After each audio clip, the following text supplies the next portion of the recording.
उनके कारण जस्टिस वो दर्जी कन्हैया लाल की हत्या हो गई, गर्दन कट गई, वो उमेश कोले मार दिया गया। वो जब तो ये जस्टिस यादव पे ये मौका ढूंढ रहे थे और इनको ये मौका मिला और इन्होंने आग उगलना शुरू किया, जहर उगलना उनके खिलाफ शुरू किया। इतने जज जो हाउस ऑफ लॉर्ड्स में ब्रिटिश संसद में जाकर भाषण दें, जिनको भाषण देने के लिए इनवाइट किया जाए, तो ये बताता है कि जस्टिस शेखर कुमार यादव विद्वता के एक तरफ पराकाष्ठा पर बैठे हैं। इस बात पे बलबलाने लगा, ये महाभियोग लगाने की तैयारी कर रहा कि मैंने विवेक तनखा से बात कर ली है, दिग्विजय सिंह से बात कर ली है, जयराम रमेश से बात कर ली है, आधा दर्जन नाम बता रहा है कि इन सबकी तैयारी कर ली है। सर, कल हम लोग बात कर रहे थे जस्टिस एसके यादव की। एसके यादव अभी आप देखेंगे तो सोशल मीडिया पर सबसे ज्यादा ट्रेंड कर रहे हैं। उन्हें खलनायक बनाने का एक खेल चल रहा है। एक यदुवंशी जज ने सच बताया, और वो भी कोर्ट में नहीं बोल रहे थे कि ऐसे ऐसे माय लॉर्ड रहे जिनने कोर्ट में नुपुर शर्मा को कह दिया, यू लेडी, तुम्हारे कारण दंगा हुआ, तुम्हारे कारण देश जल रहा है। बाद में उन्होंने सॉरी भी कह दिया। वो भारत के बाद चीफ जस्टिस भी बन जाएंगे।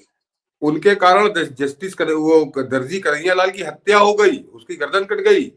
उनके उस बयानबाजी के बाद जिस तरह की हिंसा बढ़ गई, तो वो कन्हैया लाल दर्जी मार दिया गया, वो उमेश कोले मार दिया गया। वो जब नुपुर शर्मा के साथ ये बयानबाजी हुई है, उसके बाद देश का माहौल बिगड़ा। क्या कर लिया उनके खिलाफ, ये महाभियोग क्यों नहीं लेके आया? अभी बात करते हैं हम लोगों ने। बिल्कुल, तब ये समझिएगा कपिल सिब्बल जस्टिस यादव के खिलाफ मतलब सुप्रीम कोर्ट पहुंच गए हैं, और इस तरह से इन लोगों ने तय कर लिया है कि इसको जस्टिस यादव को अपनी कुर्सी से हटा देंगे। ये वही कपिल सिब्बल है जो बाबरी मस्जिद कमेटी का जो वकील था और सोनिया गांधी के इशारे पर ही था, जिसने सुप्रीम कोर्ट में जस्टिस दीपक मिश्रा को राम मंदिर पर सुनवाई करने नहीं दिया, उनके खिलाफ महाभियोग की तैयारी करवा दी। और उसके बाद जो जज आए, सब जानते हैं कि जस्टिस गोगोई का क्या हुआ।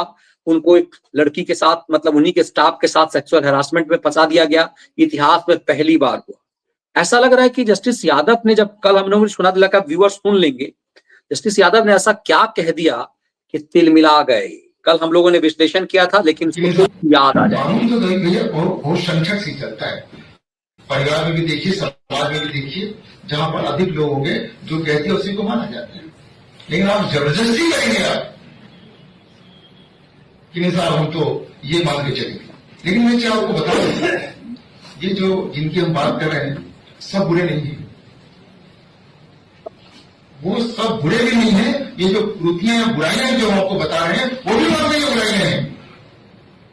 वो 4 पत्नियों के पक्ष में नहीं रहते हैं, पत्नी को तलाक, ट्रिपल तलाक के पक्ष में नहीं रहते हैं, बच्चियों को मार दिया जाए इससे पक्ष में नहीं रहते हैं।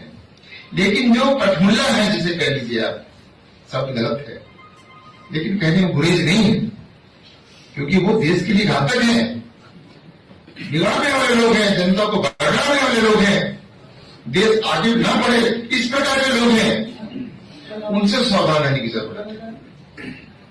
मतलब जस्टिस यादव ने ऐसा क्या कह दिया? वो तो हलाला पर गए ही नहीं, उन्हें हलाला पे भी जाना चाहिए था, वो तो हलाला पे गए ही नहीं। मैंने मनीष जी, आज मैंने जस्टिस यादव की पूरी हिस्ट्री निकाली है। तो ये जस्टिस यादव पे ये मौका ढूंढ रहे थे और इनको ये मौका मिला और इन्होंने आग उगलना शुरू किया, जहर उगलना उनके खिलाफ शुरू किया।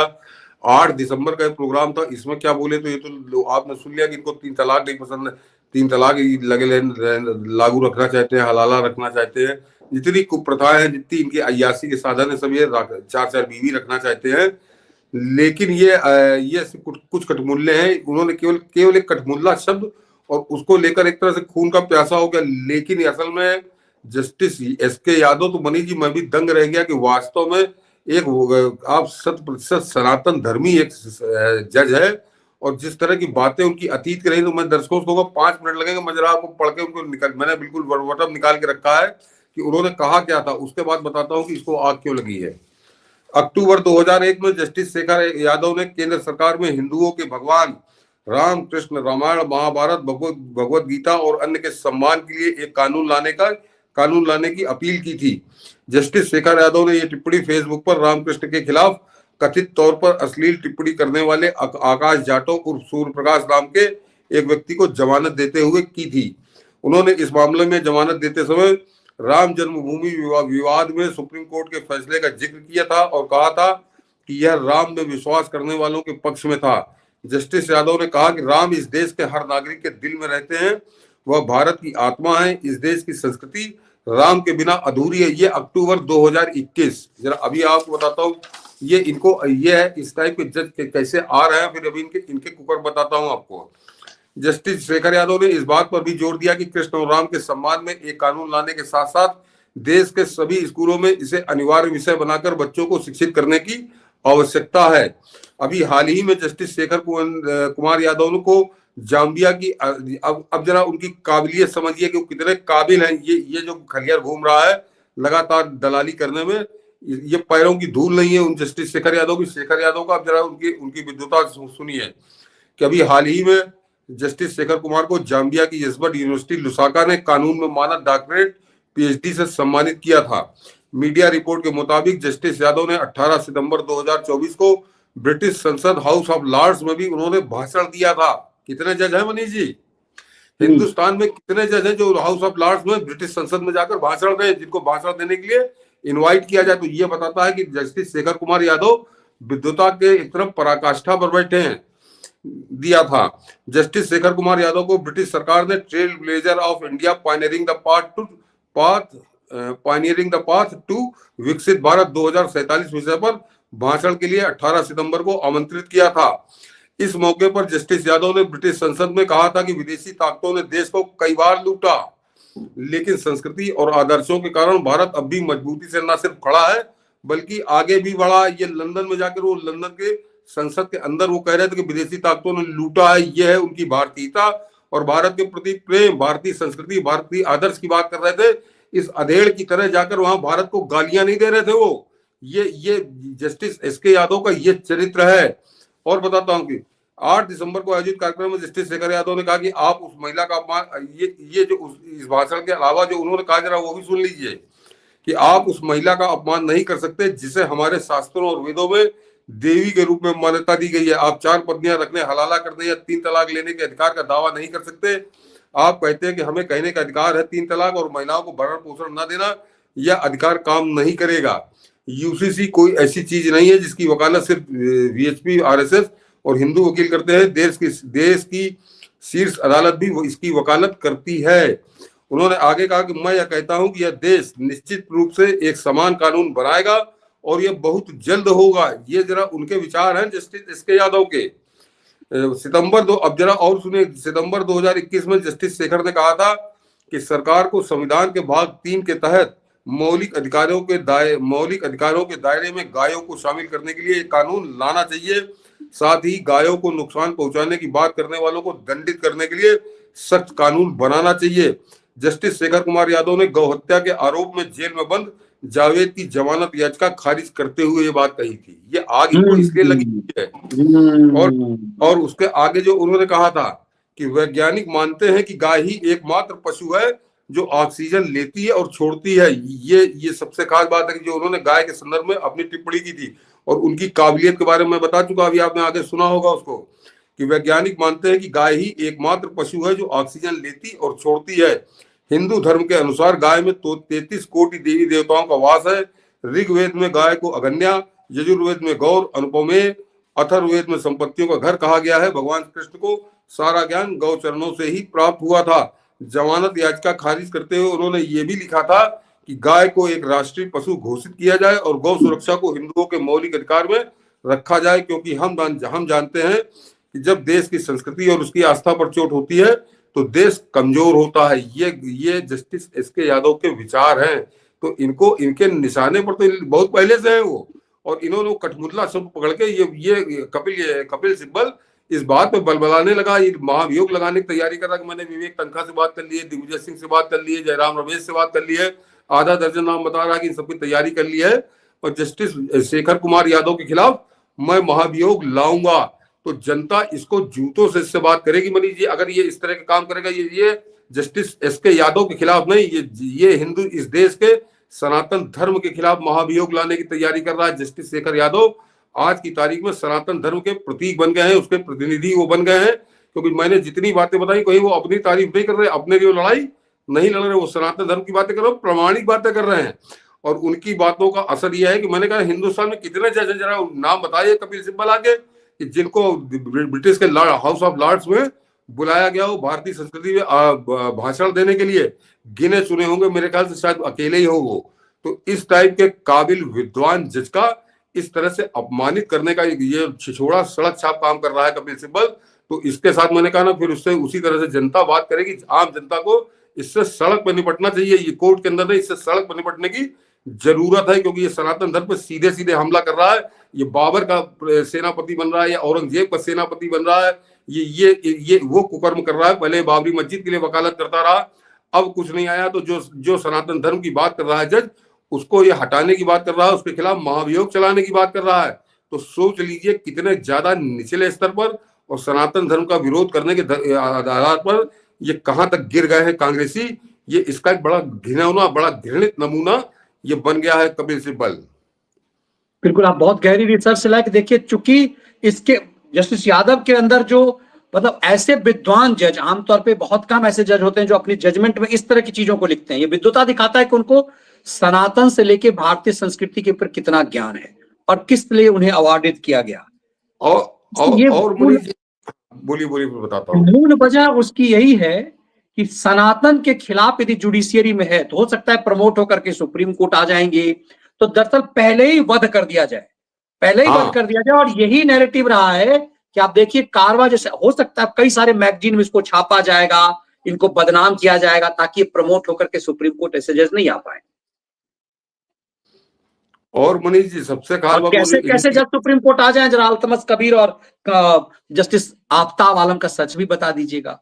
हाँ, उनके कुकर्म करतूत में तो अभी आता हूँ मनीष जी। मैं सबसे पहले तो बात कर रहा हूँ वो जो यादवों के ठेकेदार हैं, तो ये यादव जो अपने व्यूअर हो उनसे कहूंगा जरा इसको जरा वायरल करिएगा कि जरा गौर करिए। एक डकैत मंगेश यादव, एक डकैत जो बाकायदे सीसीटीवी में कैद हुआ और वो उसके घर वालों ने भी कबूल लिया कि हाँ वो तो डकैत तो था ही वो।